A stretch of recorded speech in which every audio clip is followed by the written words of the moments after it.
พี่น้องข่าวดีสวัสดิการจากศาลเล้าบันเทิงศิลป์ต้อนรับปีใหม่ปี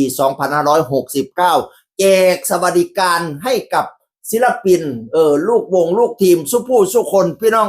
ป้าดกระเจ้าคือดูแลลูกวงลูกทีมดีแต่ว่าสวัสดิการการชดเชยรายได้ประสันบ้านนั้นกรณีเจ็บป่วยเข้าพักการรักษาตัวบ่สามารถมาทำงานได้ชดเชยให้วันละ300 บาทขนาดบ่ได้มาเฮ็ดงานจ่ายเงินให้เสยน่ะเนาะ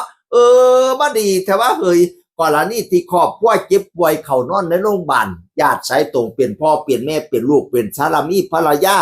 ให้จ่ายให้วันละ200 บาทอุ้ยปานข้าราชการแต่ว่าเฮ้ยข้าราชการก็บ่ได้เด้อนี่นอนโรงพยาบาลได้วันละ200ครอบครัวก็บ่ได้เด้อนี่นะกรณีที่มีบุคคลในครอบครัวสูญเสียชีวิตจ่ายให้มอบให้รายละ30,000 บาทป้าดอุ้ยหัวหน้าบูธจักรพันธ์ลำเพิ่นผู้จัดการนี่คือดีแต่ว่าใจดีแต่ว่า2หัวหน้า2ผู้บริหารแหมโอ้ยสาธุให้เจริญเจริญเด้อให้หุงเฮียงเหลียงเหลี่ยมไปหน้าเด้อกำแพงอีพอกก็2พอผู้บริหารหนุ่มไฟแรงหัวหน้าบูธกับหัวหน้านิกพี่น้องพระเจ้าจูงมือกันบริหารโอ้ยสุดยอดแล้วก็มีการจับสลากปีใหม่น้ำดิวันที่3นี่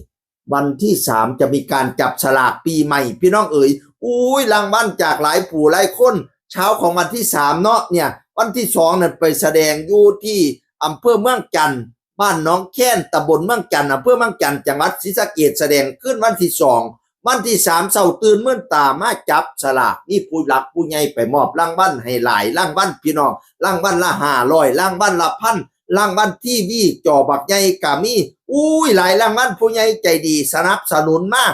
ให้ลูกวงให้ลูกทีมสั้นเล่าบันเทิงศิลป์ได้จับสลากอุ้ยถือว่าเพิ่นบริหารดีเนาะมีการจัดการดีมอบสวัสดิการให้แก่ลูกน้องเป็นปีที่4ก้าวสู่ปีที่4แล้วนะศาลเล้าบันเทิงศิลป์พี่น้องเป็นคณะที่บ่แพงข่อยว่าน่ะเด้อคันเทียบราคาหรือศาลเล้านี่สุดยอดแล้วกันราคาไม่แพงการแสดงเป็นที่ประทับใจพี่น้องข่อยสิบอกว่าหัวหน้าบูธนั่นเป็นคน101เนาะแต่หัวหน้านิกเขาเจ้ามี2หัวหน้านิกนี่คนยังเลยบ้านค่อยขอคนยังเลยบ้านค่อยขอคนตำบลใส่ข้าวเนี่ยบ้านปักห้วยเนี่ยพี่น้องยังเลยจ้างมาเบิ่งเด้อ ลูกหลานยังเลยบ้านเฮานี่ก็เฮ็ดดีเก่งนี่นะดูแลสวัสดิการก่อนสิไปไทยเลยดูแลสวัสดิการสุดยอดพี่น้องแต่ข้าราชการก็บ่ได้เด้อพ่อแม่ป่วยสามีป่วยลูกป่วยให้คืนละ200นั่นน่ะ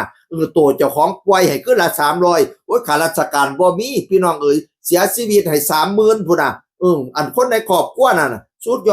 อดโอ้ยให้ปังๆให้ดังๆเด้องานนี่ก็เข้ามากันแต่โคปีเจ้าเบิ่งเพียงเดือนมกรา1 2 3 4 5 6 7 8 9 10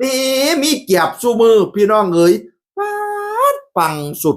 ฉุดไม่อยู่แล้วนะคุณบุตรจักรพันธ์ลำเพลินสร้างบ้านสร้างเฮียนสร้างบ้านหลังบักใหญ่บัดนี้พี่น้องป้องไป